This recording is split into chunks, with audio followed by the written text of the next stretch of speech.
지금 신성 델타테크를 바라보는 기준이 11월과 똑같다면 2026년 1분기에서 가장 중요한 신호를 놓치고 있을 가능성이 큽니다. 11월 지난 영상에서 저는 이렇게 질문했습니다. 이제 무엇이 주가를 움직이느냐? 3월 주총까지 실제 촉발점은 무엇이냐? 그때는 가능성의 트리거를 이야기했다면 지금은 그중 일부가 이미 현실의 궤도에 올라온 상태입니다. 오늘 영상에서는 11월 이후 무엇이 달라졌는지, 새롭게 추가된 변수는 무엇인지, 그리고 2026년 1분기 관점에서 다시 짜야 할 구조는 무엇인지 명확하게 정리하겠습니다. 이 영상으로 1분기 신성 델타테크 투자 전략을 점검해보는 시간이 되셨으면 합니다.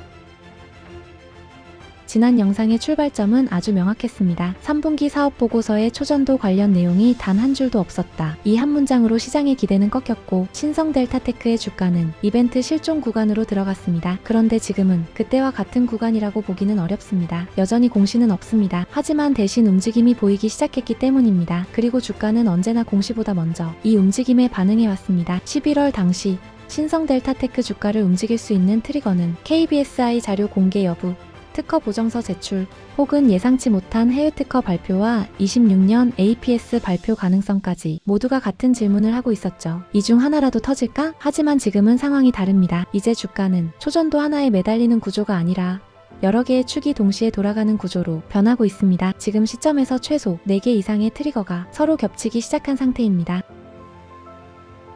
11월까지만 해도 논쟁의 핵심은 단순했습니다. KBSI 보고서가 있느냐 없느냐 존재 자체를 두고 찬반이 갈리던 단계였습니다. 하지만 지금은 그 질문 자체가 더 이상 핵심이 아닙니다. LK99의 샘플 전달 및 검증, 내부 보고서가 작성된 정황, 정보 공개 청구에 대한 공식 답변으로 보고서 존재 확인, 퀀텀 에너지 연구소의 비공개 요청, 비밀 유지 계약의 존재 등 이런 요소들이 겹치면서 논의는 이미 없다 있다의 영역을 지나 있다는 전제 위에서 진행되는 단계로 넘어왔습니다. 그래서 지금 시장의 질문은 이렇게 바뀌었습니다. 무슨 내용이 담겼느냐? 어디까지 인정했느냐? 이 순간부터 KBSI는 한번 터지고 끝나는 이벤트가 아니라 언제든 다시 시장을 흔들 수 있는 상시 변수가 됩니다.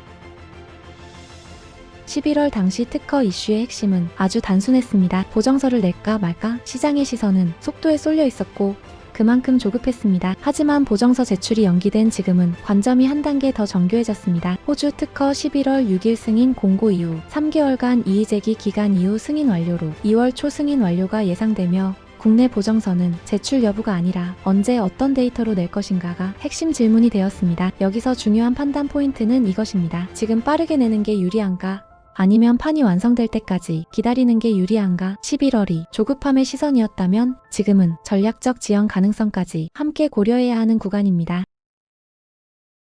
이 부분은 지난 영상에서 아예 존재하지 않았던 완전히 새로운 요소입니다. 퀀텀 엔솔로의 변신과 홈페이지에 드러난 방향성, 상온상합 초전도체, 하나의 모든 걸 거는 구조가 아니라 고전도, 저저항, 고도 전체와 같은 산업 적용이 가능한 영역부터 단계적으로 시험하겠다는 전략입니다. 이 변화가 던지는 메시지는 매우 분명합니다. 우리는 꿈만 파는 조직이 아니다. 그리고 시장 입장에서 이 신호는 오히려 가장 부담스럽습니다. 이제 실험의 단계가 아니라 적용의 단계를 이야기하기 시작했다. 이후 12월 초에 주가가 반등하며 한껏 기대감이 부풀어 올랐지만 후속 호재가 불발되며 주가는 다시 5만원대로 회귀했습니다. 하지만 이제 뭔가 보여주겠다는 확실한 신호라고 생각합니다.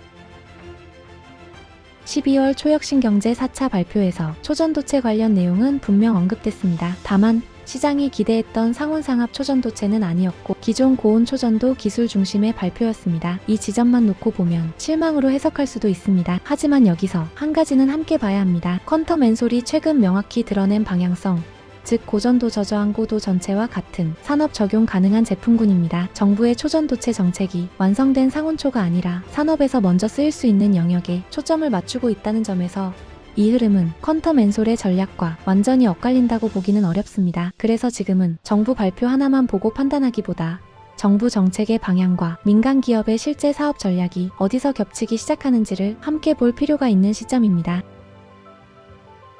이번 CES에서 신성 델타테크가 전면에 내세우는 건 초전도체가 아닙니다. 시니어 돌봄 로봇입니다. 이 지점이 중요한 이유는 아주 단순합니다. 신성 델타테크는 원래 로봇 기구물 기반이 제조기업이기 때문입니다. 다시 말해 초전도체는 미래 먹거리로 투자하고 있는 분야고 로봇은 본업입니다. 지금은 이 본업의 축이 로봇 테마의 후발주자로 한번 주목받을 수 있지 않을까 생각해봅니다. 지난 영상에서 신성 델타테크가 초전도체 테마에 묶여 있었다면 지금은 테마가 분산되기 시작한 상태, 즉 기업의 원래 구조가 다시 드러나는 국면으로 볼 수 있습니다. 이 자금 흐름에 대한 이야기는 11월에도 이미 언급했습니다. 교환사채를 통한 가격 상단의 설정, 자사주 매각을 통한 현금 확보, 중국 법인 지분 정리, 그리고 자회사 미국 법인 중심이 설비 확장과 M&A 참여. 이제 질문은 하나로 수렴합니다. 이게 방어입니까? 아니면 준비입니까? 단순한 운영비 수준을 넘어서는 현금 흐름은 보통 판을 키우기 직전 단계에서 가장 먼저 나타납니다. 그리고 이에 대한 답이 3월 사업보고서와 주주총회 때 확인되어야 합니다. 여기서 11월과 지금의 차이를 한 번에 정리해 보겠습니다. 11월의 신성 델타테크는 단일 트리거에 기대고 정보는 부족했고 그만큼 감정 소모가 컸던 구간이었습니다. 반면 지금의 신성 델타테크는 여러 개의 트리거가 동시에 돌아가고 구조적인 움직임이 나타나고 있으며 이제는 판단을 준비해야 하는 구간에 들어와 있습니다. 그래서 지금은 믿을 거냐 말 거냐의 문제가 아니라 어떤 트리거를 언제 확인할 것인가? 이 질문을 해야 하는 단계입니다. 솔직히 말씀드리면 지금 구간은 답답합니다. 저도 그렇고 여러분도 마찬가지일 겁니다. 다만 이 테마를 3년째 지켜보면서 한 가지는 분명해졌습니다. 아무 일도 없는 회사는 이렇게 많은 흔적을 동시에 남기지 않습니다. 지금까지는 결과가 바로 나오는 시간이 아니라 판이 만들어지고 있는 시간일 수 있습니다. 하지만 이제 1분기에 나타날 트리거들은 이제 결과로 보여지는 것들입니다. 그래서 여러분의 생각이 궁금합니다. 지금 시점에서 가장 중요하다고 보시는 트리거는 무엇인지, 그리고 2026년 1분기 어떤 이벤트를 가장 주목하고 계신지 댓글로 남겨주시면 이 영상 여러분과 함께 완성해 보겠습니다.